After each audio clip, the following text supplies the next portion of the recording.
Hello Freya，我哋今次示範呢個字咧好簡單嘅，咁咧佢就有3個音節，我用紅色線咧就分好咗俾你啦。同埋咧佢有2個雙母音嘅喎，第一個藍色線間住，第二個都係藍色線間住。咁佢個大聲重嗰個高音大聲位喺邊度啊？話俾觀眾睇，指俾觀眾睇。喺呢一度，係即係第2個音節啦。嚟嘅真係。咁咧，我哋逐個 IPA 試下咯喎。第一個雙母音 O A S I S， 咁夾埋咧 Oasis 係啦，冇錯 Oasis。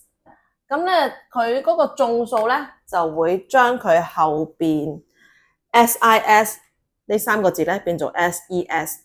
咁佢眾數嘅時候點樣讀咧？咁我又係分好咗音節，用紅色線分好咗啦。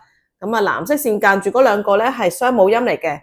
Freya 示範下 O A S E Z， 咁夾埋咧 Oasis 係啦，佢嘅眾數咧就會變成 Oasis 咁樣嘅。我哋一齊聽下字典點樣讀 Oasis, Oases.